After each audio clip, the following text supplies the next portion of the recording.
মানুষের কল্যাণকামী করা, মনের মধ্যে হিংসা পোষে না রাখা। মনের মধ্যে কি পোষে না রাখা? হিংসা। মানুষ মানুষের কল্যাণকামী হবে, মানুষ পশুর কল্যাণকামী হবে, মানুষ পাখির কল্যাণকামী হবে, মানুষ একটা মাছের কল্যাণকামী হবে, মানুষ একটা কুকুরের কল্যাণকামী হবে। এই জন্য মানুষ, ঠিক কিনা বলেন?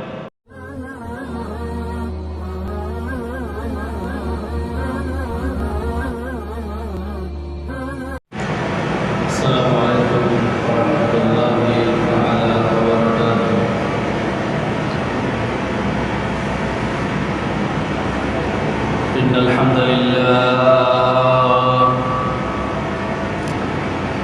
نحمده ونستعينه ونستغفره ونؤمن به ونتوكل عليه ونعوذ بالله من شرور أنفسنا ومن سيئات أعمالنا من يهده الله فلا مضل له ومن يضلل فلا هادي له ونشهد أن لا إله إلا الله وحده لا شريك له ونشهد أن سيدنا ومولانا محمدا عبده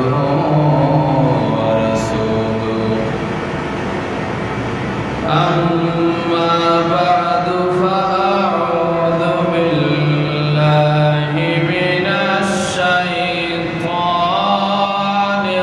الرجيم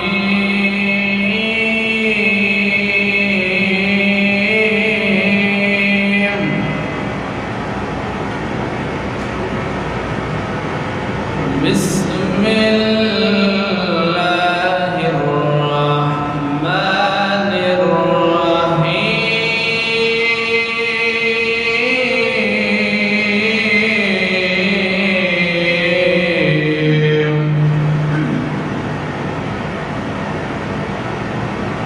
وما لكم لا تقاتلون في سبيل الله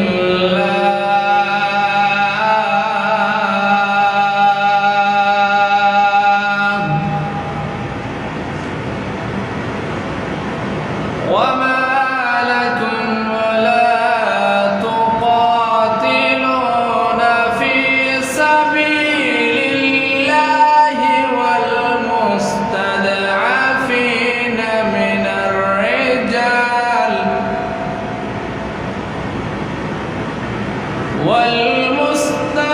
والمستضعفين من الرجال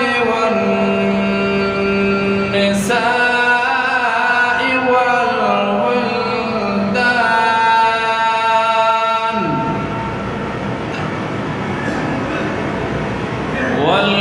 والولدان الذين يقولون ربنا أخرجنا من هذه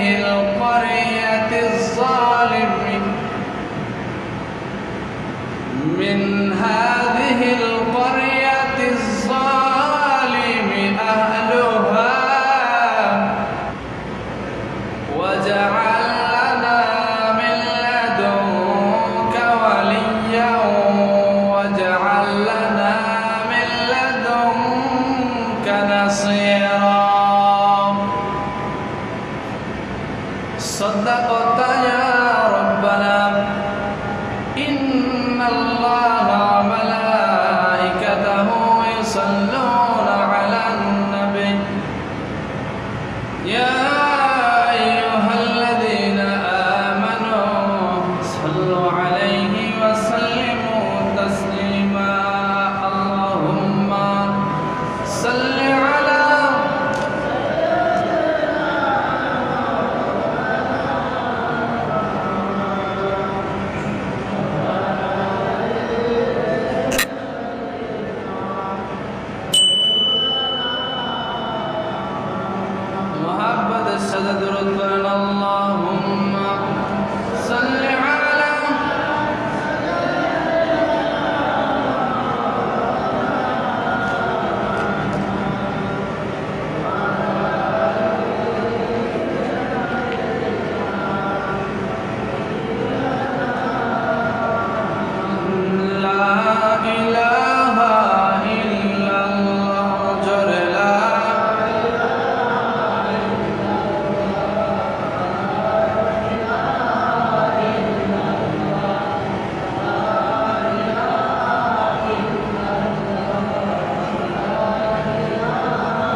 সম্মানিত মুসলমান ভাইরা, আল্লাহ রাব্বুল আলামিনের শুকরিয়া আদায় করে দিচ্ছি। সেই মহান রাব্বুল আলামিন আমাদেরকে আল্লাহ তাআলার হুকুম আদায়ের লক্ষ্যে মসজিদে আসার মতো সৌভাগ্য দান করে দিয়েছেন। এর জন্য আমরা সকলে মনের গভীর থেকে সর্বশ্রেষ্ঠ শুকরিয়ার ঝান্ডাটা আরশে আজিমে পৌঁছায় দিয়ে সকলে বলি আলহামদুলিল্লাহ। দরুদ এবং সালাম পেশ করছে মহান মানবতার মুক্তির শরীফ দুজাহানের কান্ডারি রহমাতাল লিল আলামিন নবীদের নবী মুহাম্মদুর রাসূলুল্লাহ। সকলে বলেন সাল্লাল্লাহু। সকলে শান্তশিষ্টভাবে বসে যান। আল্লাহ রাব্বুল আলামিন আমাদেরকে কষ্ট হোক সুখে হোক একটি হায়াত দান করেছে, ঠিক কিনা? এই হায়াতের একটি লক্ষ্য হচ্ছে যাতে আমরা আল্লাহ তাআলার ইবাদত করতে পারি। প্রত্যেকটা সময়, প্রত্যেকটা যুগে, প্রত্যেকটা টাইমে কোন সময় কি ইবাদত করতে হবে সেই সিস্টেম আল্লাহ তাআলা জানিয়ে দিয়েছে। সর্বমূলে হচ্ছে মানুষের কল্যাণকামী করা, মনের মধ্যে হিংসা পোষে না রাখা। মনের মধ্যে কি পোষে না রাখা? হিংসা। মানুষ মানুষের কল্যাণকামী হবে, মানুষ পশুর কল্যাণকামী হবে, মানুষ পাখির কল্যাণকামী হবে, মানুষ একটা মাছের কল্যাণকামী হবে, মানুষ একটা কুকুরের কল্যাণকামী হবে। এই জন্য মানুষ, ঠিক কিনা বলেন? আমি ইমাম সাহেব মুসল্লিদের কল্যাণকামী হব। এক মুসল্লির পক্ষ নিয়ে আর এক মুসল্লির বিরুদ্ধে কোনো কথা বলতে পারবো, যদিও উনি প্রভাবশালী হোক না কেন। এটা হচ্ছে আমার কল্যাণকামী। আর মুসল্লির ইমাম সাহেবের জন্য কল্যাণকামী হতে হবে। ভুল ত্রুটি মানুষের মধ্যে আছে না নাই? এটা নবীর হচ্ছে একটা শিখানো সুন্নাহ। বলেন সুবহানাল্লাহ। বাবা মা ছেলের জন্য কল্যাণকামী হবে, ছেলে মেয়ে বাবা মায়ের জন্য কল্যাণকামী হবে। কিন্তু আজকে আমাদের এই সময় বলেন তো, যে একটা সময় চলতেছে, কেউ কি কারোর কল্যাণকামীর মধ্যে আমরা যাই? কিভাবে কাকে বিবাদে ফেলানো যাবে সেই চিন্তার মধ্যে আমরা আছি। যেহেতু শাওয়াল মাসের দ্বিতীয় জুমাতে আমরা পদার্পণ করেছি, আমাদের কিছু কথা শিখে নিতে হবে। শাওয়াল মাসে খুব গুরুত্বপূর্ণ মাস, হজের জন্য প্রস্তুতি নেওয়ার মাস, নফল ইবাদত করার মাস, খুবই গুরুত্বপূর্ণ মাস। নফল রোজা রাখার মাস, অনেকে রাখছেন, অনেকে রাখবেন। বিশেষ করে প্রত্যেকটা মাসের, আরবি মাসের 13, 14, 15 আইয়ামে বীজ মধ্য দিবসের সবগুলো রোজা রাখার জন্য চেষ্টা করবেন। সোমবার, বৃহস্পতিবার এগুলো দিনের রোজা রাখার চেষ্টা করবেন। রোজা রাখলে শরীর ভালো থাকে, বলেন আলহামদুলিল্লাহ। বাস্তব যারা রোজা রেখেছেন, রমজান মাসে 30টি অথবা কম বেশি রোজা যেদিন রাখছেন সেদিনই ভালো রাখছে, যেদিন না রাখেন নাই সেদিনকে ভালো খারাপ লাগছে নাকি? যেদিন রোজা রাখছি সেদিনই ভালো লাগছে। কোনো বাই মিস্টেকে যখন রোজা ছুটে গেছে ভালো লাগেনি। তো আমি কি বলতেছিলাম, আজকে আলোচনার হেডলাইনই হচ্ছে মানুষের উপকারের দিকে যাওয়া। এটা বড় একটি নিয়ামত, বড় একটি ইবাদত। একটি মানুষের কল্যাণের দিকে যাবে আর সে জান্নাতের দিকে যাবে, একই বিষয়। সুবহানাল্লাহ বাসায় যায় বলে বোঝেন নাই মনে হয়। আবার বলতেছি, একটি মানুষ আরেকটি মানুষ অথবা কোনো পশু পাখি অথবা কোনো জিনিসের কল্যাণের দিকে চলে যাবে আর সে জান্নাতের দিকে চলে যাচ্ছে, এই সেম বিষয়। আরো যারা বলেন সুবহানাল্লাহ, বলেন আলহামদুলিল্লাহ, বলেন আল্লাহু আকবার। এই জন্য মানুষকে আল্লাহ তাআলা সৃষ্টি করে দিয়েছেন এই ইবাদতের জন্য। কিসের জন্য? এই নামাজ, রোজা, হজ, যাকাতের জন্য শুধু নাকি? এই এমনও ফেরেশতা আছে, ভালো করে শোনেন মুসলমান ভাইরা রে আমার, কারোর বছর কারোর বয়স হয়ে গেছে 60, 70, 80, এখানে আছেন।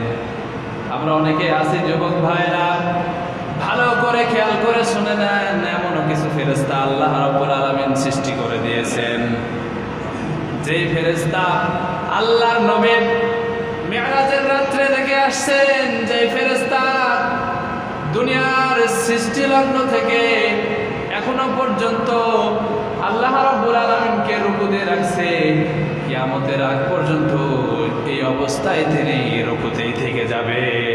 সুবহানাল্লাহ।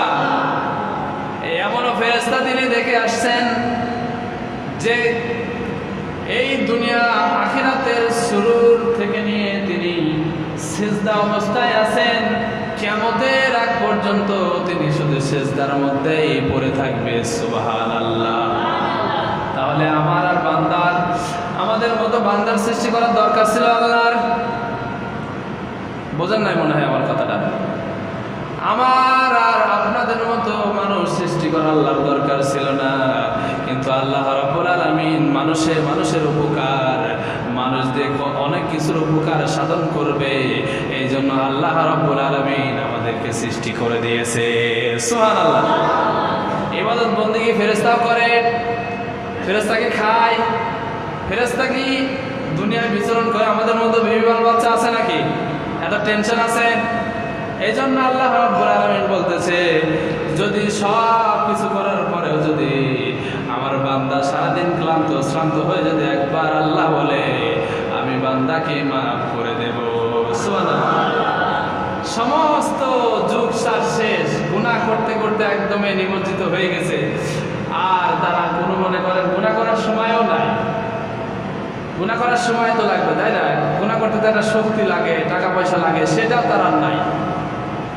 তখনও যদি আল্লাহ তাআলার কাছে আসে মাফ চায়, আমার আল্লাহ তাকে মাফ করে দেবে। কিন্তু বান্দা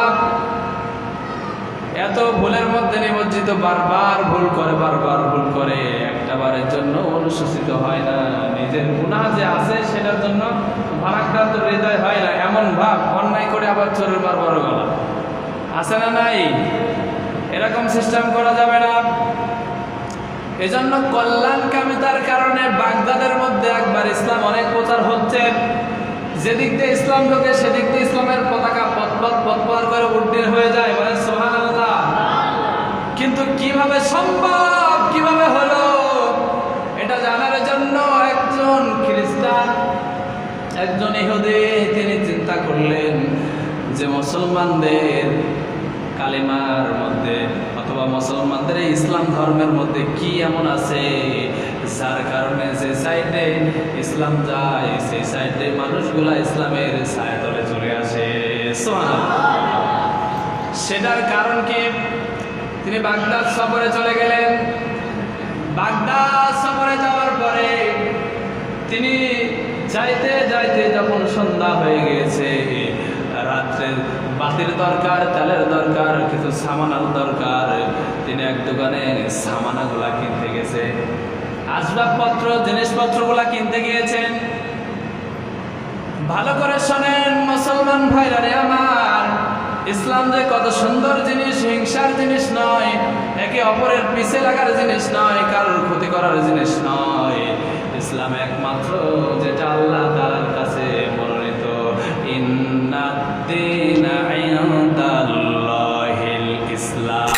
আল্লাহু আকবার। নিশ্চয় একমাত্র দ্বীন ইসলাম, সেটাই আল্লাহ তাআলার কাছে প্রিয়। আল্লাহু আকবার। এটাই প্রিয়।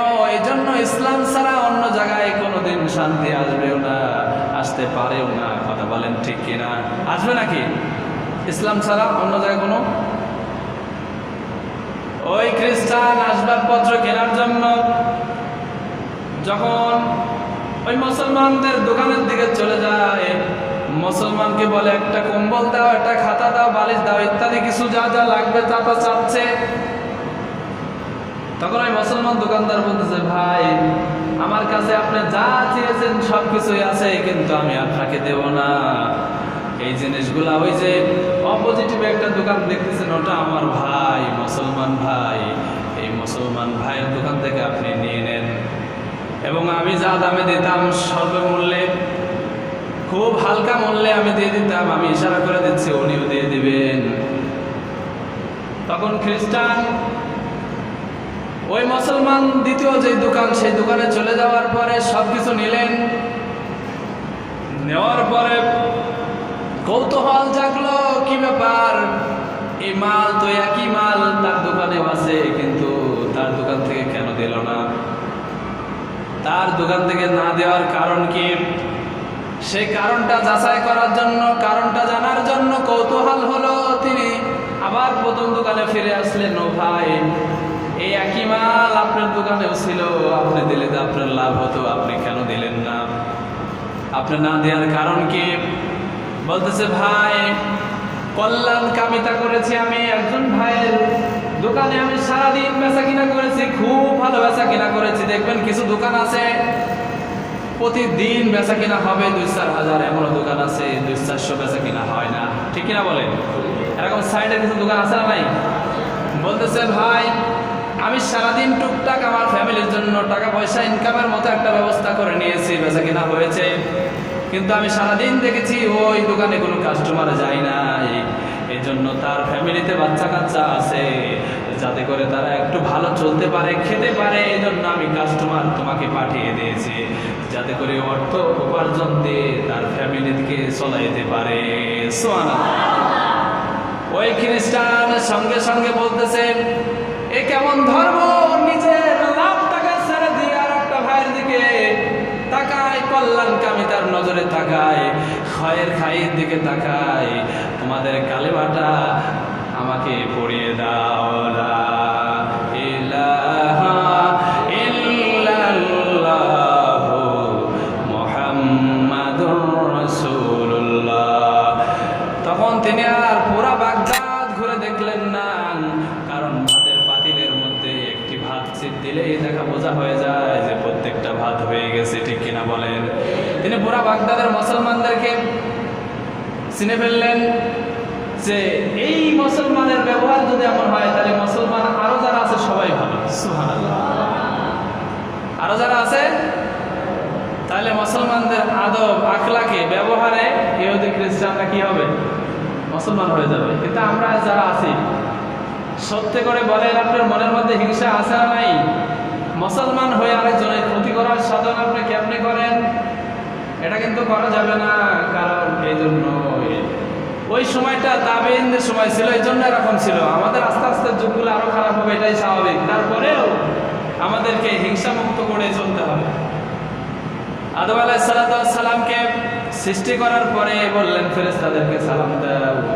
তিনি ফেরেশতাদেরকে সালাম দিয়ে দিলেন। এবার ফেরেশতাদেরকে বললেন উসজুদটাকে সিজদা করে দাও। সুবহানাল্লাহ। সিজদা করার পরে আদম আলাইহিস সালাম আশরাফুল মাখলুকাত হয়ে গেলেন, সর্বশ্রেষ্ঠ জাতিতে পরিণত হয়ে গেল। আর শয়তানকে বলা হয়েছিল, ও শয়তান তুমি আদমকে সিজদা করো। শয়তান বলেছিল, কেন?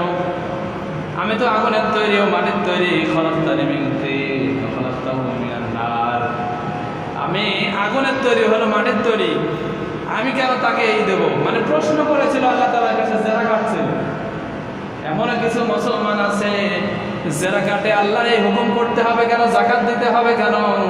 রোজা রাখতে হবে কেন? নামাজ পড়তে হবে কেন? আল্লাহ তাআলা দুনিয়ায় আসি, খাওয়া দাওয়া ভর্তি করবো, শেষ হয়ে যাবে, আবার এইগুলা কেন? অনেক মুসলমান এই কথা বলে কিনা? এজন্য কোনো প্রশ্ন নাই, ইবাদতের কাছে কোনো প্রশ্ন, কোনো যুক্তি, কোনো দর্শন আমার সাথে মিলুক বা না মিলুক, এগুলা কিচ্ছু নাই ইসলামের মধ্যে। আমার নিজের সাথে না মিললে যে আমি মানবো না, ওর বিরোধিতা করব, ওকে জেলে দেবো, হামলা মামলা করবো, এরকম কিচ্ছু নাই। আছে নাকি? কারণ আপনিও যা আমিও তাই। মানুষের দিকে ভয় করার কোনো সিস্টেম আল্লাহ তাআলা করে দেয়নি। একমাত্র ভয় করতে হবে কাকে? বলেন। জবান আল্লাহ দেয়নি, একটু বলেন কাকে ভয় করতে হবে? চিৎকার করে বলেন আল্লাহ। আরো জোরে বলেন আল্লাহ। বলেন আল্লাহু আকবার, সুবহানাল্লাহ, লা ইলাহা ইল্লাল্লাহ। কাকে ডাকলেন? নেকের পাল্লা ভারী হলো কার?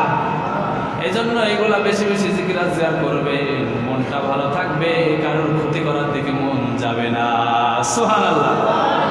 এজন্য কল্যাণ কামিতার জন্য নিজেকে অগ্রসর হতে হবে। গরিব দুঃখীদের দেখতে হবে, নিজের ভাইকেও দেখতে হবে, বোনকেও দেখতে হবে। কারোর সাথে হিংসার নজরে জমি কেড়ে নেওয়া যাবে না। এজন্য কল্যাণ সাধন করা, মানুষের কল্যাণ চাওয়া আর জান্নাতের দিকে যাওয়া একই জিনিস। সুবহানাল্লাহ। এজন্য কারোর ক্ষতি আর করা যাবে, ভুল বলে দেবেন যে ভুল হচ্ছে, সমস্যা হচ্ছে, এগুলো না করা, এভাবে এভাবে চলা। সংশোধনের সিস্টেম আছে না নাই? সমস্যা আছে, সমাধান আছে। সমস্যা আছে, সমাধানও আছে। এজন্য আমাদেরকে এই সমস্যা সমাধানের দিকে আল্লাহ তাআলার হয়ে কাজ করতে হবে। কার হয়ে? কোনো মানুষের, কোনো গোষ্ঠীর, কোনো জাতির নেতৃত্বে নয়, আল্লাহ তাআলার নেতৃত্বে হয়ে। কারণ আল্লাহ রাব্বুল আলামিনের কাছে ফিরে যেতে হবে। মাস্ট বি, আপনি যত বড় মানুষই হন না কেন। এই পৃথিবীতে তো এরকম ধনী কেউ আসেনি ফেরাউনের মতো, এখনো পর্যন্ত কেউ হয়নি।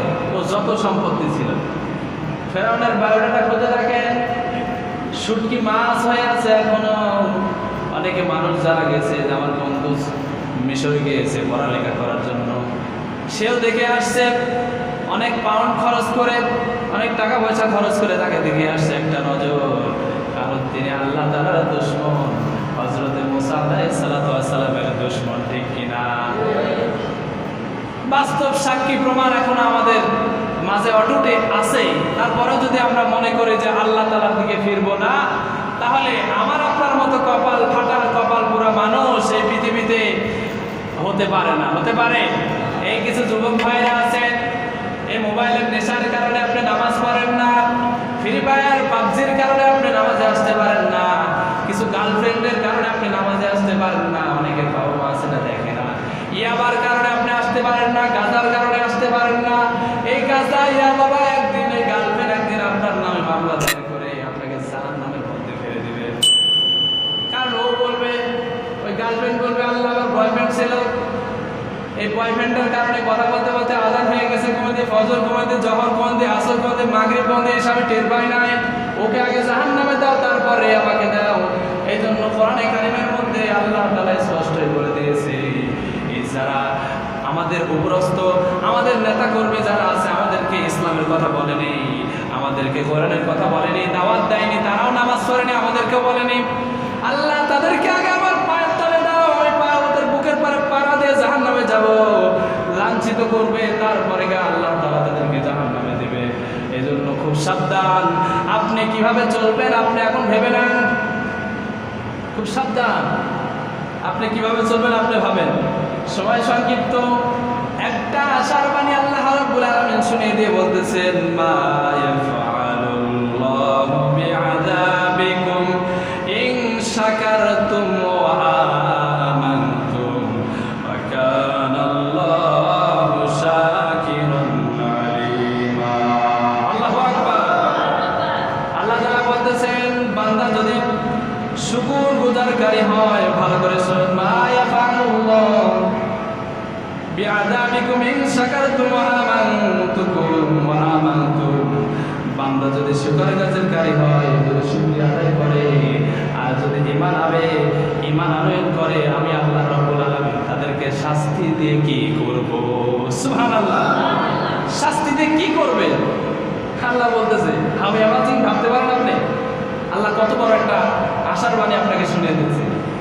আল্লাহর প্রত্যেকটা নিয়ামতের শুকরিয়া যদি আপনি করতে পারেন, আর যদি আল্লাহ তাআলার উপর ঈমান এনে রাখতে পারেন, কোনো উপকার শিরকের সাথে সম্পৃক্ত করা যাবে না, মাজারে যাওয়া যাবে না, এরপরে কোনো পীরের পায়ে ঠোকর দেওয়া যাবে না, সারা বছর গোসল না ওই পীরের পানি খাওয়া যাবে না।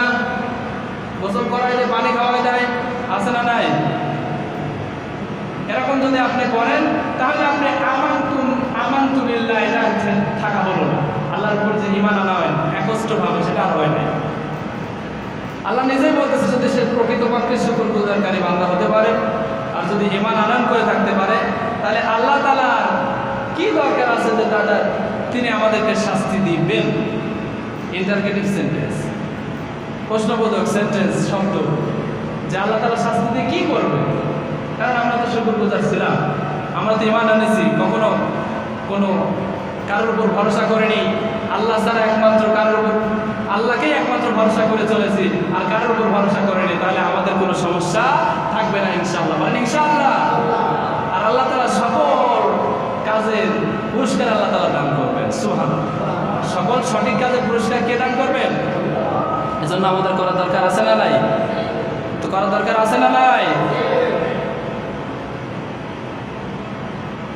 আর আজকের কথা হচ্ছে আল মুজাহিদু মান জাহাদা নাফসা, যে নিজ প্রবৃত্তির সাথে জিহাদ করে সেই মুজাহিদ বা সেই সর্বশ্রেষ্ঠ বান্দা। সুবহানাল্লাহ। নিজের মনকে গুনাহের সাথে লিপ্ত করবেন না, এটা একটা জিহাদ। এটা একটা কি? এটা একটা জিহাদ।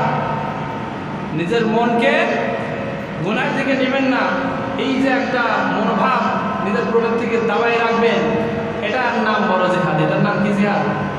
এটার নাম বড় জিহাদ। সমাজের অপসংস্কৃতি, দেশের অপসংস্কৃতি যদি কোনো লিডার বা কোনো জাতি করে, এর বিরুদ্ধে কথা বলবেন, এটাও একটা বড় জিহাদ। বলতে হবে আপনাকে, আপনি গ্রামের প্রধান হয়েছেন, ভুলভাল আপনার হবে কিনা বলেন? আপনার বিরুদ্ধে জনগণের কথা বলার রাইট আছে, এটা কোরআন বলে দিয়েছে, বলে সুবহানাল্লাহ। বলা দরকার আছে না নাই? এবং হজে মাবরুর সর্বশ্রেষ্ঠ জিহাদ হলো নেক কর্মময়, পরোপকারময় এবং হজে মাবরুর। সুবহানাল্লাহ। সর্বপ্রকার জিহাদ মানে নেক কর্ম, কি কর্ম? আর পরোপকারময়, মানুষের উপকার করা। আর এই যে হজে মাবরুর, হজ হয় না আমরা, হজে মাবরুর হচ্ছে এমন হজ যেটা হচ্ছে কবুল হয়। কি হয়ে যায় বলেন? কি হয়? এটা অনেক বড় জিহাদ। এই জন্য হজে যাওয়ার চেষ্টা করবো আমরা ইনশাআল্লাহ। আর বেশি বেশি তওবা ইস্তেগফার করবো, আল্লাহ যেন কবুল করে নেন। সকলে বলেন আমিন। আমি যে কথাগুলো বলেছি কোরআন হাদিস থেকে বলার চেষ্টা করেছি, বাই মিস্টেক কোনো ভুল ইনফরমেশন যদি দিয়ে থাকি, আল্লাহ যেন আমাদের শ্রীপদ থেকে বসে যেগুলো সঠিক কথা বলেছি, আল্লাহ যেন আমল করার তৌফিক দান করেন। সকলে বলেন আমিন। আর যদি ভাষাগত দিক দিয়ে কেউ কষ্ট পেয়ে থাকেন, ক্ষমা সুন্দর দৃষ্টিতে দেখবেন, আমার জন্য দোয়া করবেন আর আমল করবেন। আসসালামু আলাইকুম ওয়া রাহমাতুল্লাহি ওয়া বারাকাতুহু।